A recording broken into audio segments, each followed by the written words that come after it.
저는 여러분과 함께 민법 포인트 40 일명 뽀샵을 공부할 김화현입니다.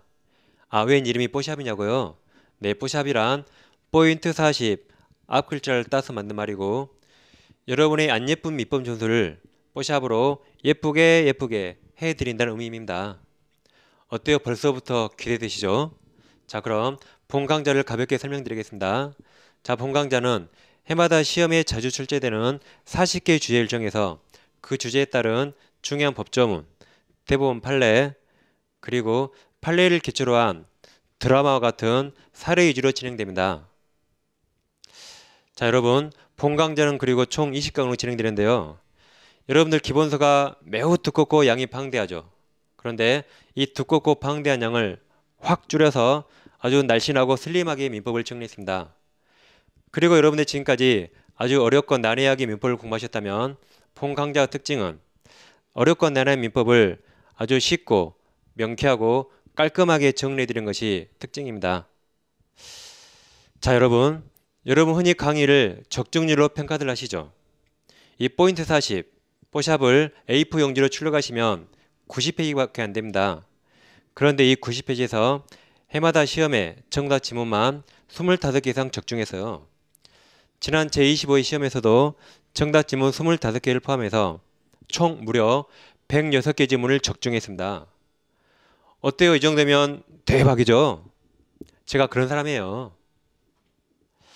자, 이렇듯 여러분께서 본 강좌 20강을 충분히 소화하시면 제26회 시험에서 최소 70점 이상을 획득할 수 있도록 여러분의 민법을 책임지겠습니다.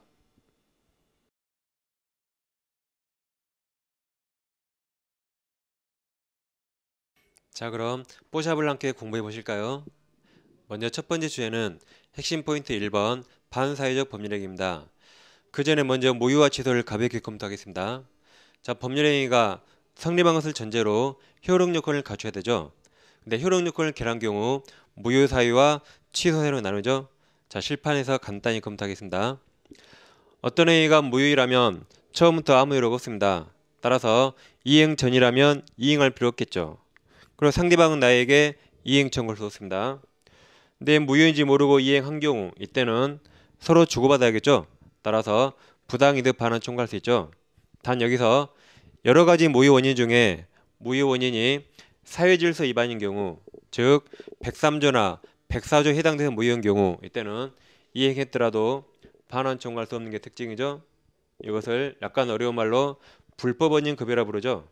자, 그럼 여기서 말한 불법이란 어떤 말이죠?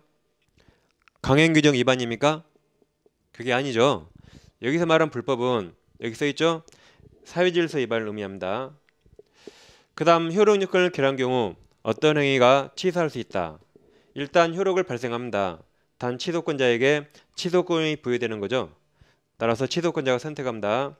그래서 취소권자가 취소한 경우 이때는 소급에서 무효가 되죠. 근데 어떤 사유로 취소권이 소멸되면 그때는 이게 없어지죠. 따라서 유효로 확정이 됩니다. 지금까지 무효 사유를 보셨고 이어서 103조를 같이 검토하겠습니다. 자, 자료를 다 출력하셨죠? 자, 자료에 법조문 나옵니까? 자, 103조를 보세요. 반사회질서 법률행위죠. 자, 선량한 풍속 기타 사회질서에 위반한 사항을 내용하는 법률행위는 무효입니다. 다음 746조 불법 원인 급여가 나오죠. 자, 불법 원인으로 인하여 재산을 급여하거나 노무를 제공한 때는 그 이익 반환을 청구하지 못한다. 그러나 그 불법 원인이 수익자에게만 있는 때, 즉 잠시 후에 보시겠지만 104조 불공정한 법률행위에서는 불법 원인이 폭리자에게만 있죠. 그런 경우입니다. 다시 단서를 보세요. 그러나 그 불법 원인이 수익자에게만 있는 때는 그러하지 아니하다. 그 말은 피해자는 반환 청구할 수 있습니다. 지금까지 조문을 보셨고, 자, 그럼 어떤 행위가 사회질서에 반하는가 반하지 않는가는 사람마다 생각이 다르겠죠. 그래서 다음 파트에서 이에 관한 대법원 판례를 검토하겠습니다.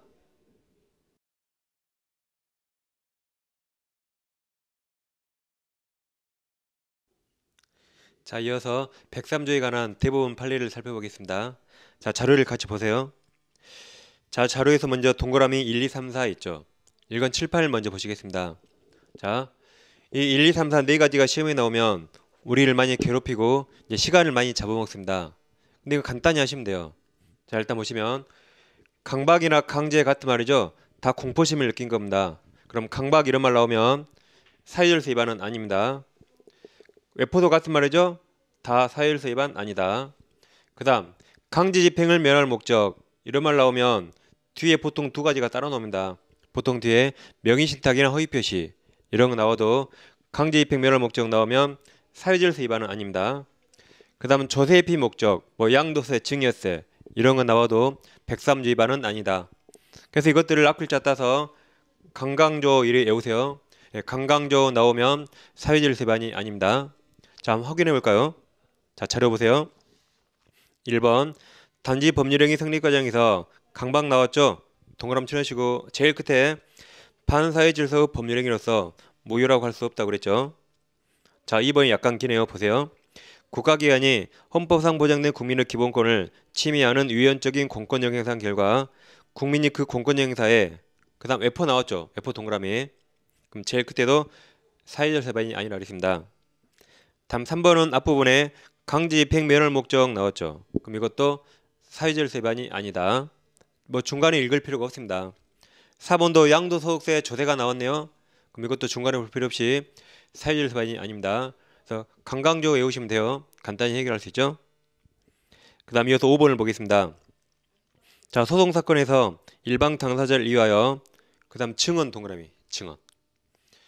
자, 증언은 거짓 증언입니까? 사실 증언입니까? 거짓 증언입니까? 아, 여러분 자료에는 거짓 증언 써 있어요? 그러지 않죠? 사실 증언입니다. 계속 보세요. 증언할 것을 조건으로 어떤 대가를 받을 것을 약정한 경우 그 대가 내용이 통상적으로 용인될 수 있는 수준을 초과한 경우 이때는 증언하면 하루 일당이나 교통비 정도 받을 수 있겠죠. 근데 그 대가 약정이 통상적인 수준을 초과한다. 그럼 그 초과 부분이 사유질서위반 모유가 됩니다. 자, 6번 읽어보시고 7번을 보세요. 전통사찰 주지직을 거액의 금품을 대가로 양도하기로 하는 약정이 있음을 알고도 이를 묵인 혹은 방조한 상태에서 한 종교법인의 그 다음 말 동그라미 쳐보세요. 주지임명행위 동그라미. 그러니까 이 사안은 주지임명행위가 사회질서에 반하는가 그 여부를 판단했습니다. 그러면 사회질서 위반이 아니다 그랬죠. 그러니까 대법원이 괜히 종교행위에 관여할 필요 없습니다. 그래서 103조 위반 아니다고 판시했습니다. 그 다음 아래 세 가지 8번, 9번, 10번을 같이 묶어보세요. 이건 부적계약이죠. 자, 그럼 부적계약이 나오면 괜히 이상한 생각하지 마세요. 그 여자가 얼마나 예쁠까? 그럼 도대체 그 남자는 돈이 얼마나 많은 거야?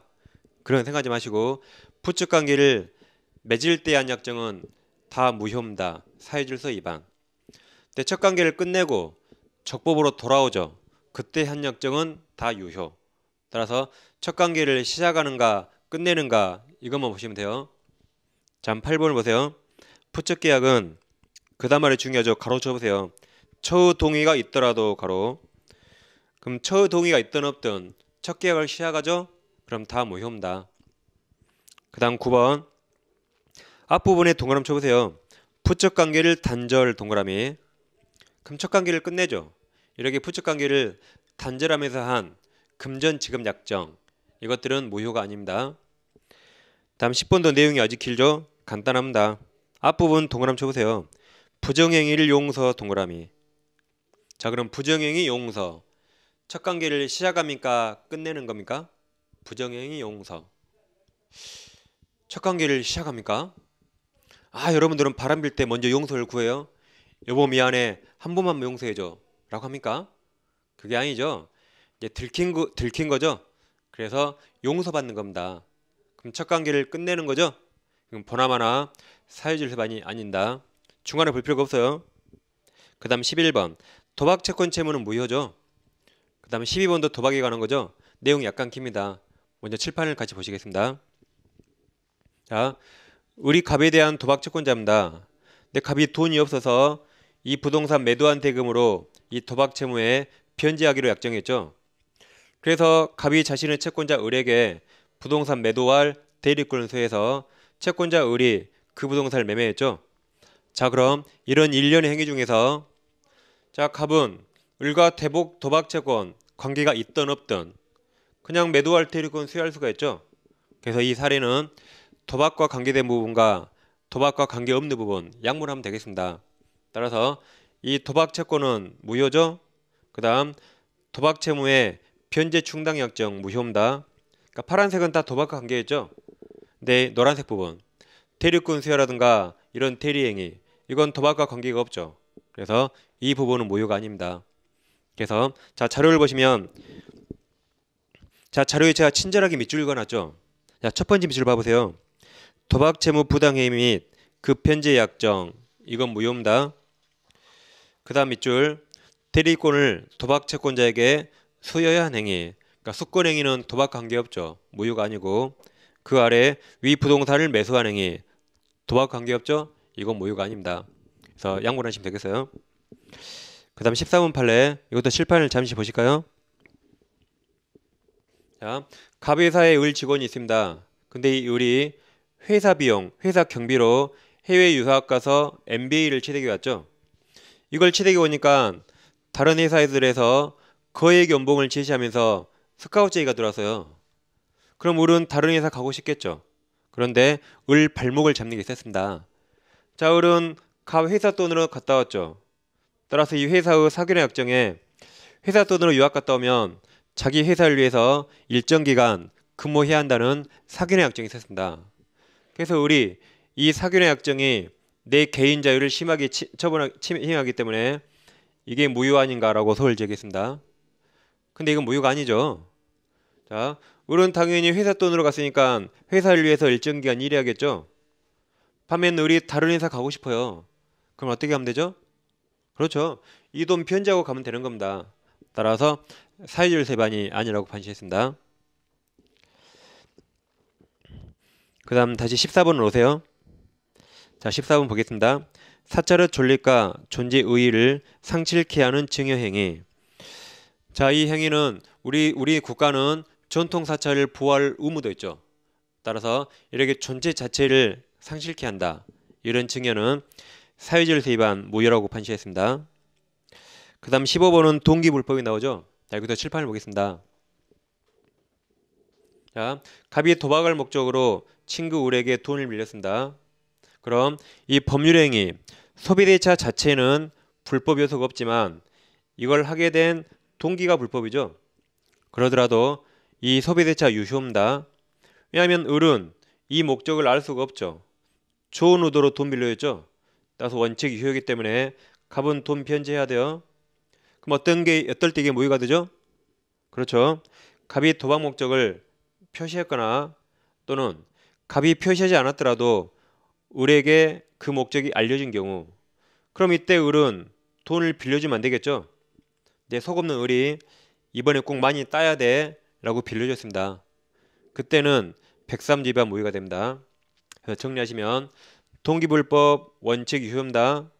단 그 불법이 표시되거나 또는 표시하지 않았더라도 상대방에게 알려진 경우 이때 사회질서 위반 무효가 되는 거죠. 두 가지를 구분하시면 되겠습니다. 자, 자료를 봐보실까요? 자, 15번 동기불법. 동기는 표시된 경우에 하나여 법률의 내용을 이루므로 그 다음에 표시 동그라미 표시되거나 상대방에게 그 다음 알려진 동그라미 이때는 무효가 되는 거죠. 그 다음 이어서 16번을 보겠습니다. 자, 반사회적 행위에 의하여 조성된 재산인 비자금을 소극적으로 은닉하기 위하여 그 다음 임치 동그라미 임치 그러니까 이 사안은 비자금을 임치 맡겼죠. 이 임치한 행위가 사회질서 위반이 아닌가 그 사안입니다. 근데 돈을 맡긴 것 자체는 사회질서 상관없죠. 따라서 무효가 아니라고 판시했습니다. 다음 17번 자, 부부간에 절대 이혼하지 않겠다. 이런 약정은 개인 자유를 심하게 제한하죠. 따라서 무효라고 판시했습니다. 예, 지금까지 103조에 관한 판례를 보셨고 다음에는 103조 가장 대표 사례인 이중매매에 관해서 검토하겠습니다.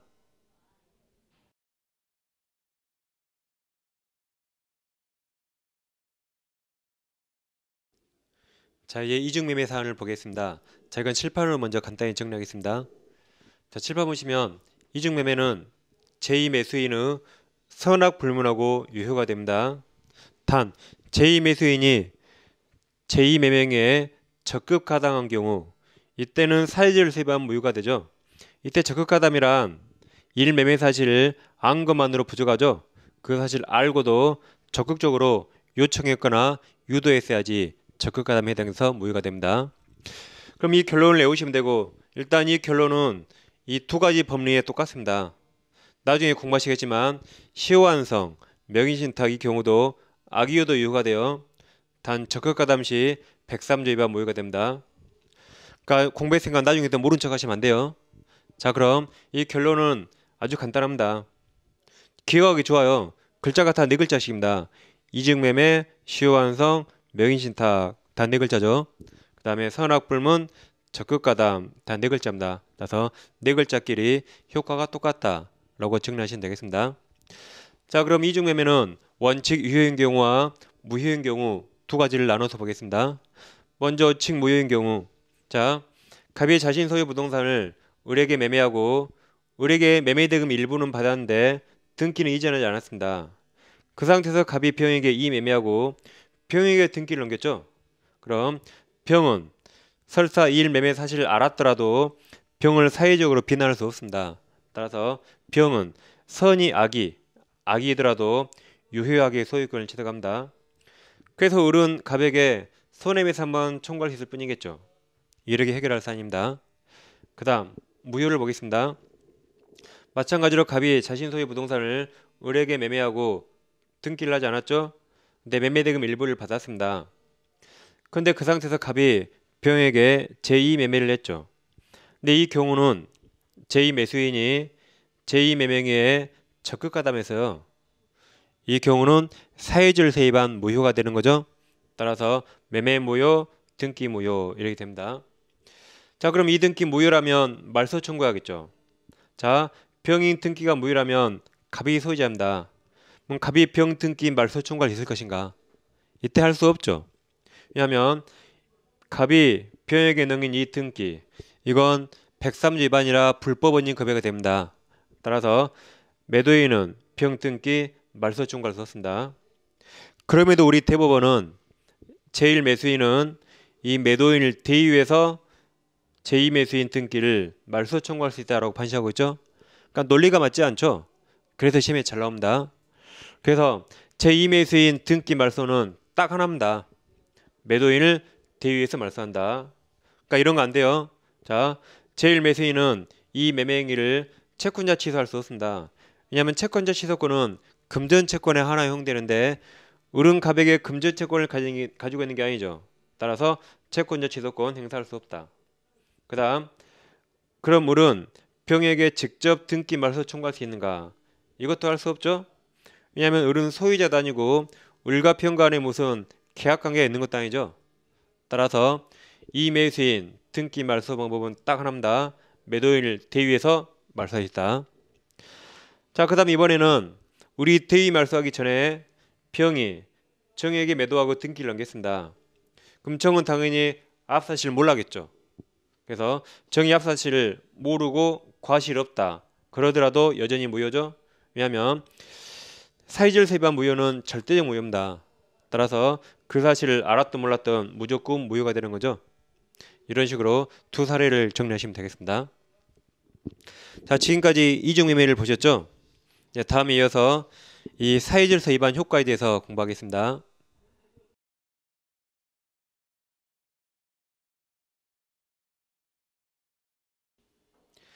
자, 지금까지 사유지를 세입한을 공부하셨죠? 이제 사유지를 세입한 그 효과를 보겠습니다. 자, 칠판을 보실까요? 일단 사유지를 세입한하면 무효입니다. 가장 중요한 게 무효이더라도 추인할 수 없죠. 즉 차례로 공부하겠지만 사유질서 위반, 그 다음 불공정한 법률행위, 그 다음 강행규정 위반, 이 세 경우는 객관적 질서 위반이기 때문에 추인할 수 없습니다. 즉 추인해도 여전히 무효입니다. 이게 가장 중요하죠. 자, 그럼 이 경우도 무효이기 때문에 이행 전과 이행 후로 나눠보겠습니다. 먼저 무효이기 때문에 이행 전이라면 이행할 필요 없고 따라서 상대방은 이행 청구를 쏟게 되는 거죠. 자, 사례를 보실까요? 자, 갑이란 유부남이 을이란 여자와 첫 계약을 맺었어요. 그러면서 갑이 그랬죠. 너가 나와 2년 살아주면 내가 X부동산 증여하겠다. 그러니까 우리 눈 딱 감고 2년을 살았어요. 근데 갑이 증여하지 않았죠. 그래서 우리 증여를 원인으로 소유권 이전 청구했습니다. 자, 그럼 이 첫 계약이나 이를 근거로 한 증여는 103위반 무효죠. 따라서 갑은 이행 전이라면 이행할 필요 없는 겁니다. 따라서 을은 갑에게 이행 청구할 수 없는 거죠. 그래서 우리 소유권 이전 등기 청구에도 받아주지 않습니다. 자, 이번엔 이행 후를 볼까요? 이행했다면 이건 사유질서 위반은 불법원인 급이기 때문에 부당이득 반환 청구할 수 없고, 마찬가지 취지로 소유권에 기해서도 반환 청구할 수 없습니다. 자, 사례 보실까요? 마찬가지로 갑이란 유부남과 을려가 첫 계약과 증여 약정했죠. 근데 이번에는 갑이 약속을 지켰어요. 갑이 을려에게 증여를 원인으로 등기를 이전했습니다. 그러니까 이 을려가 마음이 변했죠. 이제 등기를 받으니까 갑을 만나주지 않고 또 다른 남자들을 만나러 다녀. 그래서 갑이 열받았죠. 그래서 이 갑이 이 두 가지가 무효니까, 그래서 무효 등기니까 이걸 말소 청구하거나 또는 반환 청구했습니다. 그런데 이미 이행했다면 불법원인 교육이기 때문에 반환 청구, 말소 청구 다 할 수 없습니다. 그러니까 우리 소유자가 되는 거죠. 그러니까 이 사안은 우리 예뻐서가 아닙니다. 갑이 이런 청구를 못 하잖아요. 그래서 반사적으로 우리 소유권을 취득합니다. 아무튼 이제 우리는 소유자입니다. 그래서 우리 평에게 매매하고 등기를 넘겼죠. 그럼 이 제3자 평은 앞 과정 모르겠죠? 설사 알았더라도 완전한 권리자로부터 승계받았죠. 따라서 뭐 알았든 몰랐든 유효하게 소유권 취득합니다. 자, 그러니까 이런 사연이 나오면 많이 헛갈려 하시는데 간단합니다. 자, 우리 소유자죠. 그러면 산수로 치면 100이에요. 수학으로 치면 100. 그럼 이 100을 승계받으면 병은 뭐 알았든 몰랐든 무조건 100이 됩니다. 그래서 100은 100 이렇게 정리하면 되겠습니다. 자, 그래서 지금까지 사유질서 위반을 공부하셨죠. 이제 이에 관한 기출문제를 같이 공부하겠습니다.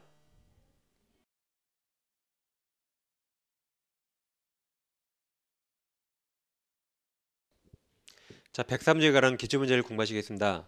자, 자료에서 반드시 보아야 할 기출문제, 줄여서 반기문 시간입니다. 자, 25의 문제가 두 개가 있죠. 자, 1번을 보세요. 반사회적 법률행위로서 무효가 아닌 거죠. 그럼 103조 그러면 우리가 알고 있었잖아요. 강강조 사유질서 위반이 아니다. 그럼 이런 문제가 나오면 강강조가 있는가 빨리 찾아보세요. 강강조. 그렇죠. 5번에 있죠. 5번. 부동산에 대한 강제 입행 면할 목적. 이게 답입니다. 그래서 강강조 외우시면 이렇게 1초 만에 답을 찾을 수 있습니다. 그 다음 2번 문제는 사례 문제죠. 자, 같이 보시겠습니다. 갑이 자신의 부동산을 을에게 매도하였는데 그 사실을 잘 아는 병이 갑의 폐의 명의에 반가운 말 나왔네요. 적극가담 동그라미. 적극가담하여 그 부동산을 매수하여 소유권 이전기를 받은 경우 설명 틀린 겁니다. 그러면 갑과 을이 제1 매매했죠.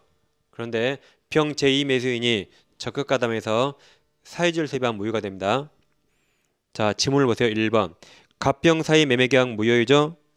2번. 을은 병에게 소유권 이전 등기 청구할 수 없다. 맞죠? 을은 소유자도 아니고 을과 병 간에 아무런 계약 관계가 없습니다. 그럼 을은 어떻게 하죠? 그렇죠. 3번에 나와 있죠. 자, 을은 갑을 대위해서 병에게 소유권 이전 등기 말소 청구할 수 있죠. 다음 4번.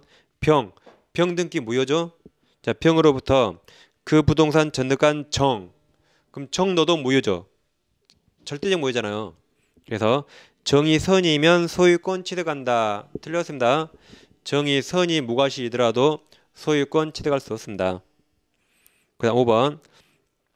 을은 갑병 사이 매매계약에 대하여 채권자 취소권 행사할 수 없죠. 왜냐하면 채권자 취소권은 금전 채권에 한해서 인정됩니다. 그래서 2번 문제는 4번이 정답이죠. 자, 지금까지 103조에 관한 기출문제를 보셨죠. 자, 이어서 불공정한 법률행위를 공부하도록 하겠습니다.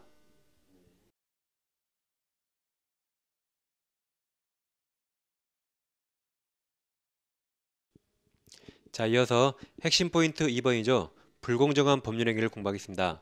자, 일단 법조문을 같이 보실까요? 자, 104줄 보세요.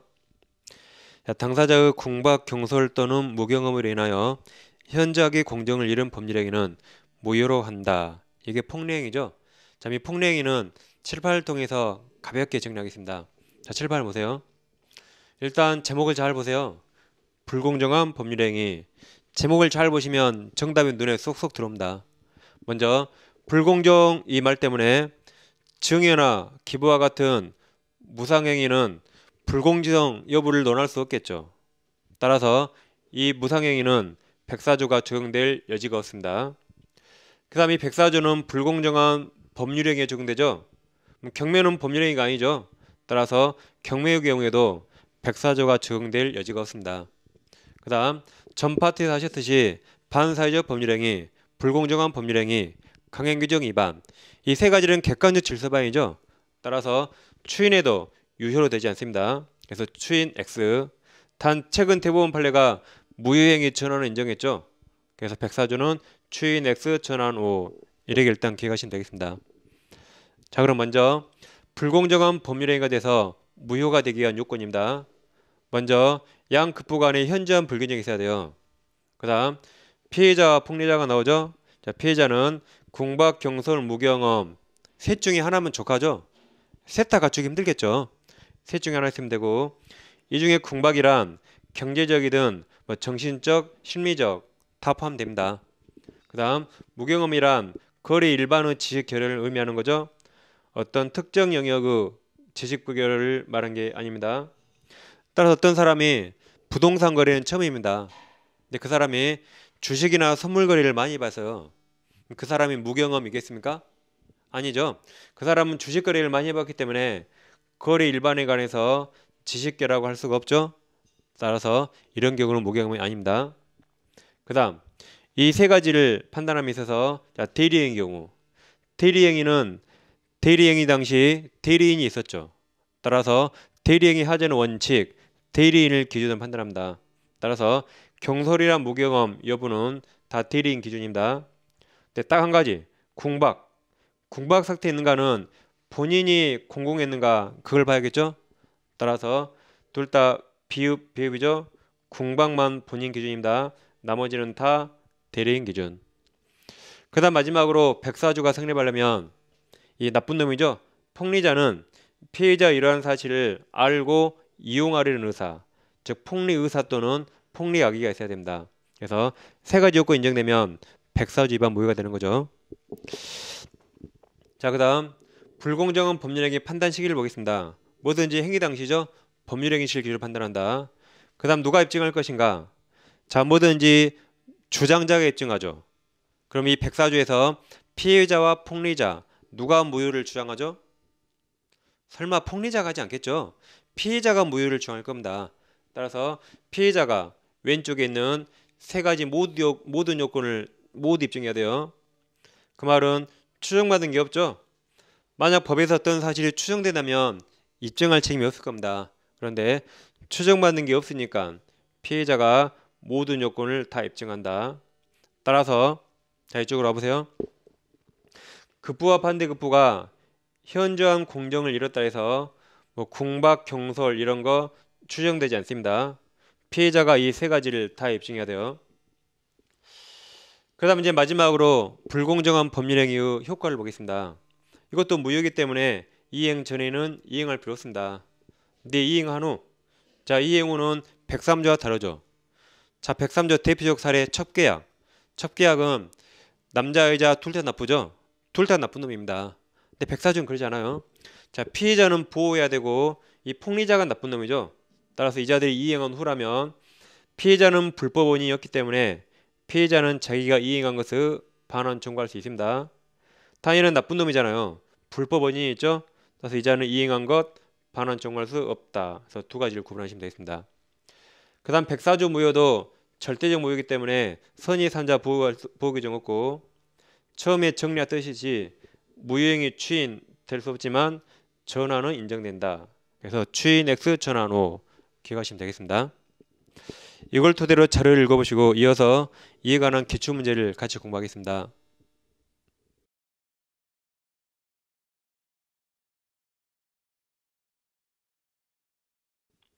자, 이어서 불공정한 행위에 대한 기출문제를 같이 보겠습니다. 반드시 보아야 할 기출문제, 줄여서 반기문 시간입니다. 자, 1번 문제를 보세요. 불공정한 법률행위 설명 틀린 거죠. 1번 무경험이란 거래 일반 경험 부족을 말하는 것이 아니라 틀렸죠? 거래 일반의 경험 부족을 의미합니다. 1번이 바로 정답이네요. 다음 2번 불공정한 법률행위가 되기 위해서는 피해자에게 공박, 경솔과 무경험 가운데 어느 하나가 필요하죠? 셋 다 갖출 필요 없습니다. 자, 3번 법률행위가 현저하게 공정을 잃었다여 곧 그것이 공박, 경솔 또는 무경험으로 이루어진 것으로 추정되지 않죠. 자, 4번 불공정한 법률행위로 불이익을 입은 당사자가 불공정성을 소송 등으로 주장할 수 없도록 하는 부재소 합의, 이런 건 다 무효죠. 절대적 무효입니다. 다음 5번 불공정한 법률행위는 약자적 지위 있는 자의 공박, 경솔 또는 무경험을 이용한 폭리행위를 규제하는데 그 목적이 있다. 맞죠? 따라서 폭리자는 폭리의사 또는 악의가 있어야 됩니다. 그래서 1번이 정답입니다. 이어서 2번 문제 보겠습니다. 불공정한 법률행위 설명 틀린 거죠. 1번 공박은 심리적, 다 포함되죠. 다음 2번 불공정한 법률행위에 관한 규정은 부담 없는 증여, 그럼 무상행위죠. 부담 없는 증여의 경우에도 적용된다. 틀렸죠. 무상행위는 적용될 여지가 없습니다. 3번 불공정한 법률행위에도 무효행위 전환 법리가 적용될 수 있죠. 4번 대리인에 의한 법률행위에서 공박만 본인이죠. 그럼 여기 무경험은 다 대리인 기준입니다. 5번 경매 나왔네요. 경매는 백사조가 적용될 여지가 없죠. 자, 5번을 보겠습니다.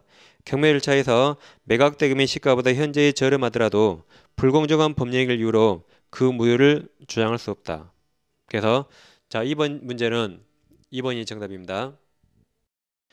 자, 오늘 첫 시간에는 반사회적 법률행위와 불공정한 법률행위를 공부하셨죠. 자, 오늘 첫 소감이 어떠세요? 네, 이런 식으로 주제에 따른 핵심 사항과 기출문제를 곁들이면 매우 효율적일 것입니다. 이렇듯 본 강좌 20강을 충분히 따라오시면 이 방대하고 어려운 민법을 빨리 잡을 수 있습니다. 자, 오늘 수고하셨고 다음 시간부터는 의사피시에 관해서 공부하도록 하겠습니다. 자, 감사합니다.